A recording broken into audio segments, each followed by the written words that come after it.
All right, what's going on, guys? It is Friday, August 23rd. The NFL season starts in less than 2 weeks, so it was time to do a week one video. I'm going to let you guys know what picks I've already taken, where my mind is at, give you a quick breakdown on every game.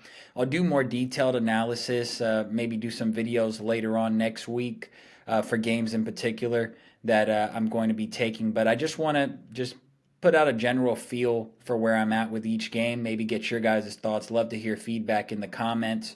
So let's get right into it. First game, the Kansas City Chiefs are hosting the Baltimore Ravens. The Chiefs are laying 3 at home. Money line is minus 154. I did take the Chiefs on the money line minus 140 in the middle of the summer. I still stand by that play. I think the Chiefs at home. Last year they lost opening night to the Detroit Lions. And I don't think that they're going to make that same mistake. I think they're going to come into this season ready. They're going to be prepared. Losing at home to start the year 2 years in a row just doesn't sound right for Kansas City. I also think Baltimore downgraded. And I think Kansas City, as crazy as it sounds, I think the year that they were going to fold was last year. I think their offense had some problems last year, and I think that was the season that teams were supposed to catch them slipping. I actually think in the regular season, this team's going to be better this year. And I do think Baltimore downgraded. They got a lot going on with their offensive line. Yeah, they added Derrick Henry, but they lost the coordinator. He's the head coach for the Seahawks now. There's just a lot going on in Baltimore, and I'm just not as high on them. I think they missed their mark. I think last year was the year for them. Going on, we got the Friday game, Green Bay Packers. NFL has a Friday game now. Packers and the Eagles.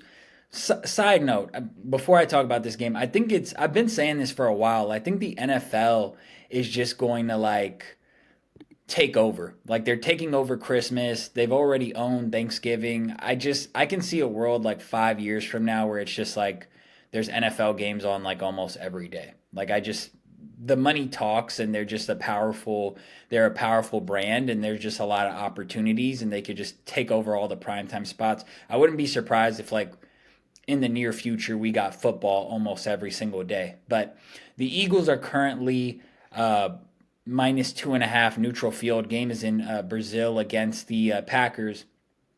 I know everybody loves Green Bay. I had Neb on the show earlier this week talking about how he loves Green Bay, but I just think that you can't really buy a team at this point. Like the way their stock is right now, I just can't buy Green Bay. It's like higher than it's ever been before. They had a nice playoff run. They won all their games to end last season. The Eagles obviously just were terrible down the stretch. Now you're hearing the rumors about Sirianni and Hurts' relationship. It feels like a buy low on the Eagles. I do like that they got Barkley. I think that they could arguably have the best offense in the league next year. It wouldn't surprise me if this season the Eagles have the best offense in the league. I'll put that out there now. And I just can't buy Green Bay. Not at this point. Now, can I buy the Eagles at this price? No, because you could have got -1, -1.5 all summer at 2.5. And I knew this line was going to jump. I knew people were going to buy in on the Eagles. I knew money was going to come in on them when that line was short, but can't do it now. This is a stay away game for me. But if you like the Eagles, I'm not mad at anybody who's like taking the Eagles on the money line. Like I said earlier, though, you could have got a better price. Moving forward to the Sunday games, the first Sunday of the NFL season, the Tennessee Titans are +4.5 at Chicago. I haven't taken this game yet. Total sitting at 43.5. I should be given the totals. I haven't taken this game yet, and I understand why nobody wants to buy a rookie quarterback in his first start. But I just think Caleb Williams is the real deal. I think he's going to come in. I think he's going to ball out. He has the better roster. He has the better weapons. He has the better defense. His team has an identity heading into the season. The Titans are just in free-for-all. I mean, you got a new head coach. You got Will Levis at quarterback. That just isn't a recipe for winning, especially out the gate. And I think Chicago, Caleb Williams is young, but I just think that the dude's the truth. I mean, you've seen it in the preseason. He's making all the plays, and I just don't see why it's not a strong enough argument to me that oh, he's a rookie quarterback, so I can't back him as a favorite. It's just not a strong enough argument to me because Will Levis might not be a rookie, but this is going to be his first season as the full-time starter, and who's more likely to turn the ball over? Caleb Williams against that defense in his first start, or Will Levis against Chicago's defense? I just think Will Levis is probably going to make some mistakes against that really good Chicago defense. And say what you want about Chicago's coach, but he is good defensively. Moving forward, we got the Pittsburgh Steelers +3 at the Atlanta Falcons. Obviously, Kirk Cousins coming off the injury. They drafted Penix. Steelers having Russell Wilson and Justin Fields.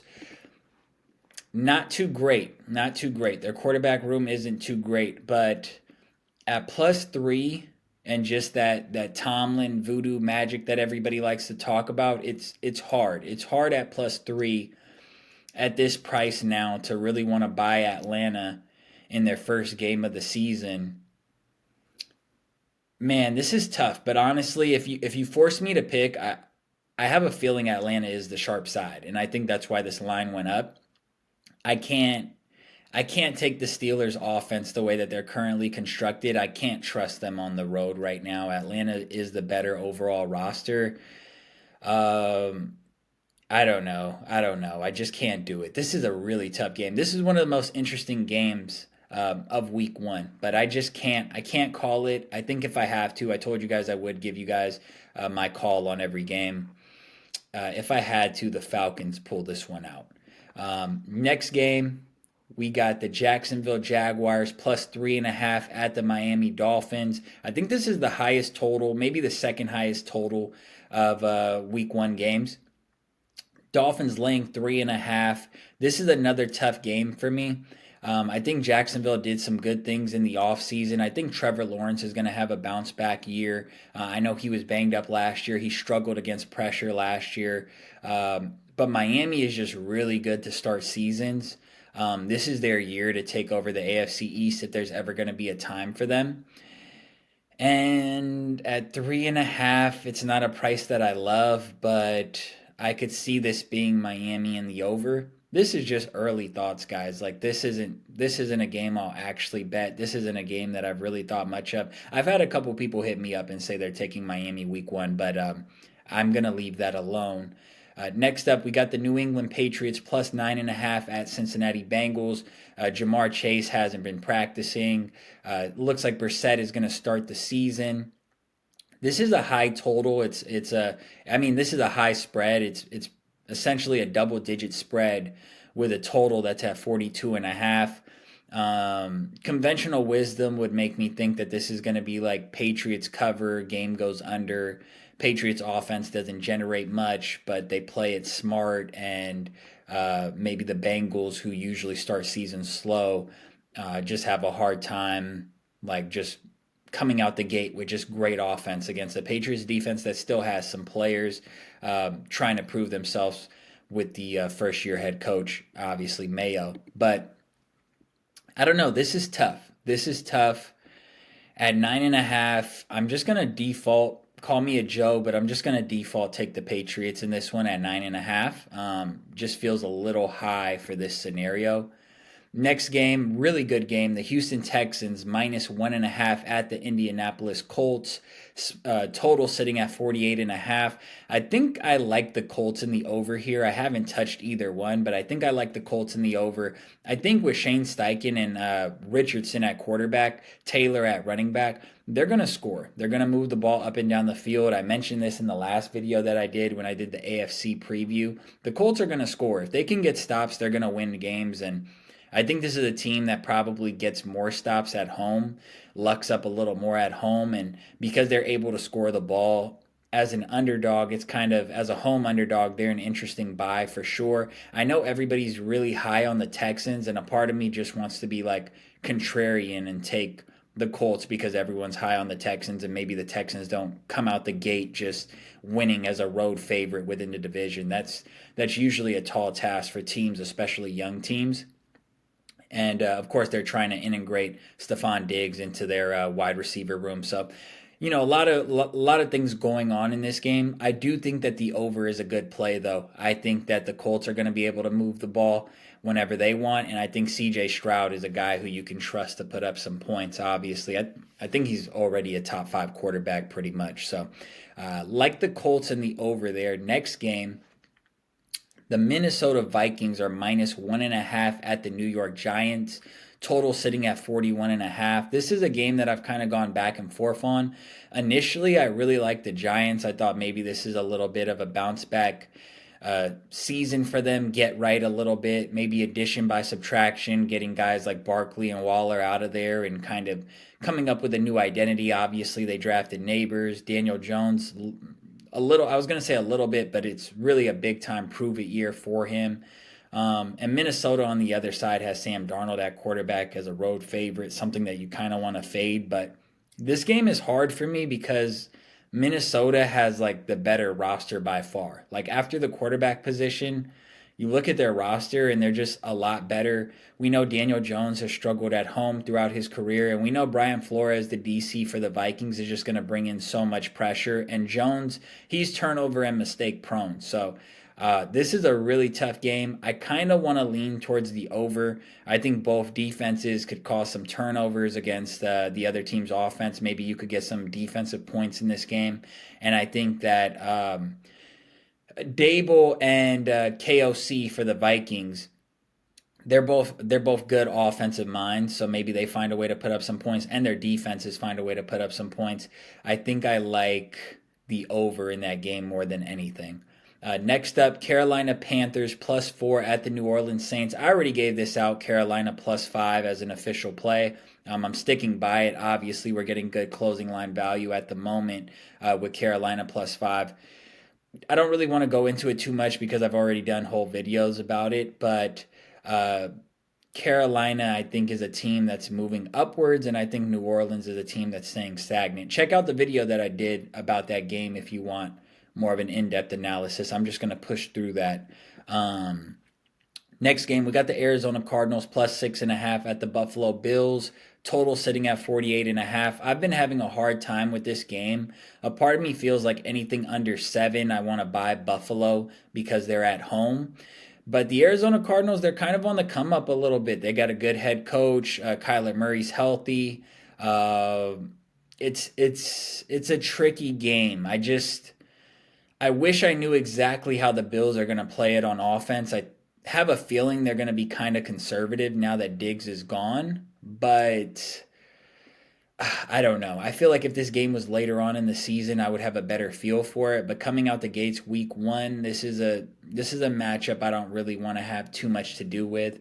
Like I said, I think at under 7, there's probably value with Buffalo, but this is a tough game. You could convince me on either side for this game. Next game, we got the Raiders at the Chargers. Raiders are currently +3.5 on the road. Total sitting at 42.5. I already gave out under 43. Obviously, we're getting a little value right now with it at 42.5. As far as the spread goes, at 3.5, it's a little too much for me, knowing that it's going to be a low-scoring game. Well, me thinking that it's going to be a low-scoring game, and knowing that the Chargers got rid of a lot of their weapons. Harbaugh is going to like to run the ball. Points are going to be valuable in this matchup, so it's hard for me to lay 3.5. But I do think the Chargers win. Money line is -196. That's been juiced up throughout the summer. If I have to give a pick on this game besides the under that I already gave, and I still would take under 42.5, by the way, but if I had to give a pick, the under, but also maybe Chargers money line. I think the Chargers definitely win this game. I'm just not sure by how much. Next up, the Denver Broncos at the Seattle Seahawks. The Seahawks are laying 4.5 at home, -120. Looking like it's on its way to -5. Bo Nix named the starting QB. Total sitting at 41.5. I like Denver. I like Denver in this game. I haven't taken it yet. Don't be surprised if I come out with a video or I come out with something where I just say, like, I'm taking Denver week 1, because I think it's big time addition by subtraction getting Russell Wilson off the team. I think Sean Payton hated him from the jump. They didn't see eye to eye. I mean, the comments right away that Payton was putting out there of like, the dude had like his own like parking spot or his own office, or I'm talking about Russell Wilson. Like Peyton was saying all this stuff, and he just had to come in and like really change the culture. Peyton knew that Wilson was never going to be his guy. I mean, think of how much money the Broncos aren't they paying Wilson like 30-40 million dollars to get off the team. Like they're paying him to not play for them. So I think Sean Payton, you saw what he did with Teddy Bridgewater when Drew Brees went down a few years ago for the Saints, and I think that Sean Payton, as long as he has a QB who like can make the throws, make the plays, and like listens to him and like essentially just follows the directions and the game plan.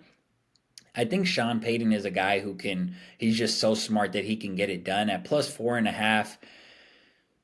It's a little bit of a fade of the Seahawks because they got like a whole new coaching staff coming in, and because I'm not a big Geno guy, but it's also a buy on just Sean Payton getting 4.5 points and trusting that he's going to be able to make something work there. So if I have to give out a play on that game, it's the Broncos at plus 4.5.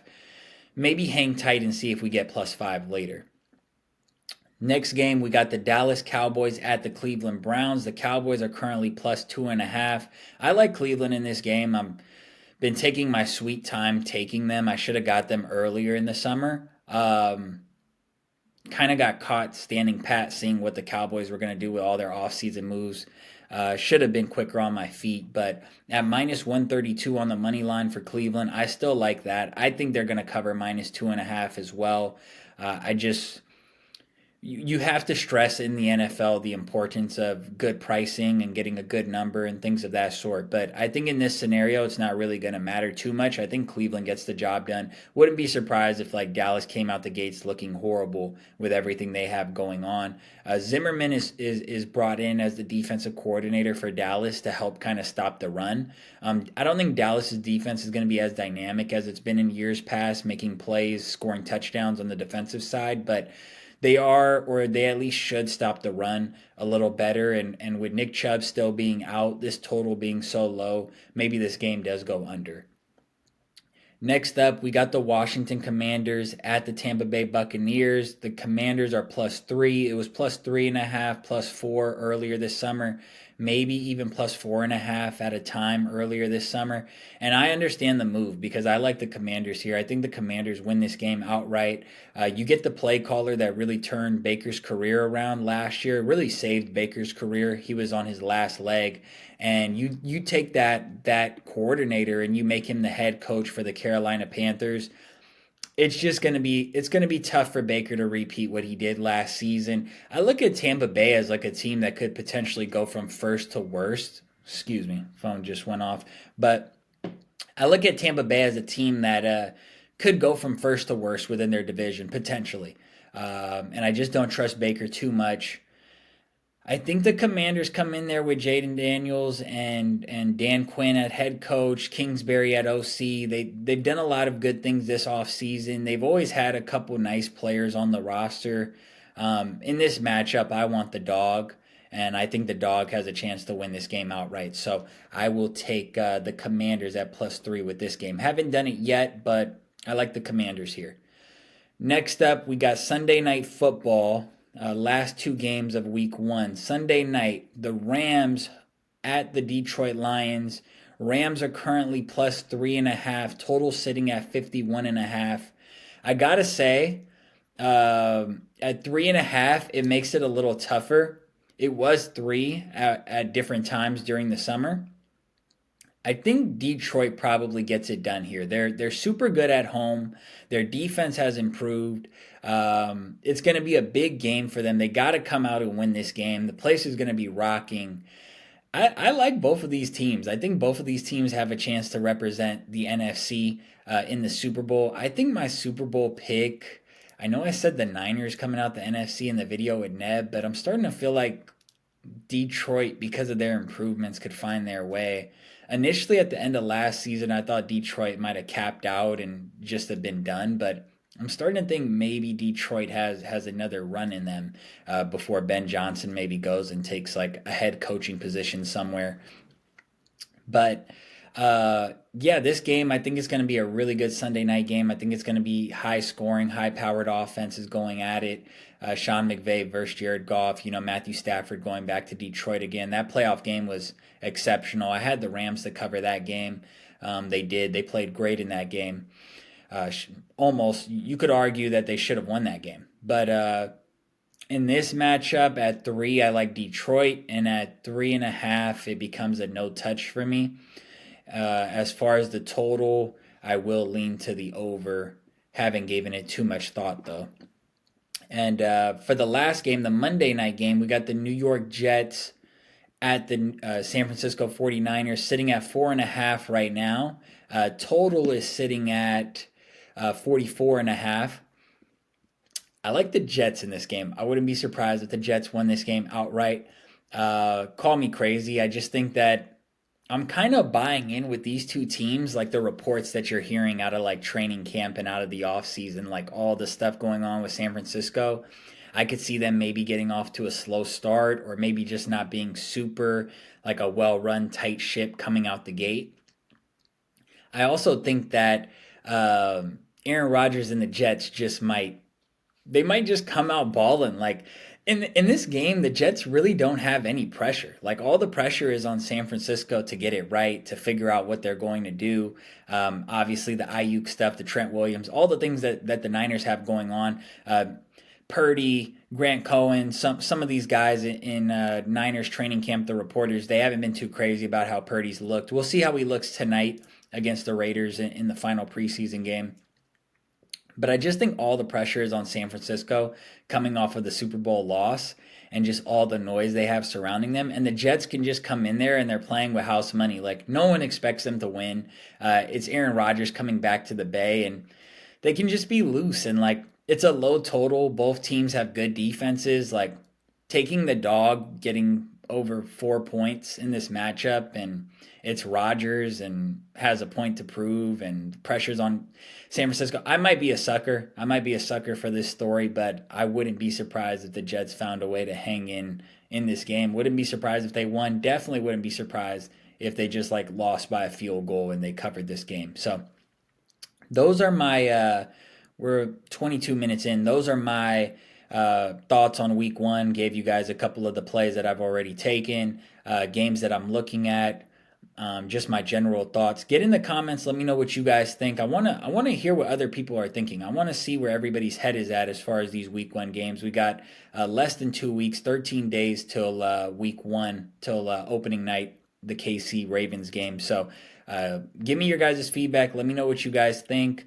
I'll be posting more content next week, coming out with more specific plays. But until next time, thank you all. Appreciate the love. Peace.